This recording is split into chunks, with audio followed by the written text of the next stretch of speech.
Davide, ty jsi přidal k náchodskému týmu před letošní sezónou. Jaký jsi měl vůbec očekávání do téhle sezóny? Jo, tak těšil jsem se určitě hokejově pokrok oproti té loňské sezóně, kde ten hokej nebyl takhle rychlej a technicky vyspělej, takže těšil jsem se na to a dostal jsem štěstí na spoluhráče, takže zatím si to užívám. Ty se stal jedním z nejproduktivnějších hráčů náchodského týmu. Mnoho z lidí nečekalo, že se staneš takhle oporou. Jak se těšíš na playoff? Myslíš, že vám to takhle bude klapat v té druhé lajně, jako vám to klapalo celou sezónu? Jo, těším se hodně, protože myslím si, že jsme měli dobrou sezónu, že je to spíš o těch zraněních a o tom, že máme problém se sejít. A co k tomu dodat, no, těšíme se hodně. Máme teďka týden na to, aby jsme kvalitně potrénovali a věřím tomu, že přijdou nějaký lidi nás povzbudit a že se zmáčkneme a třeba potrápíme ve finále i ten dvůr.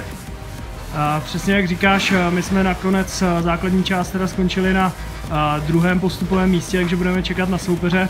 Je nějaký oblíbený, kterého by si přál?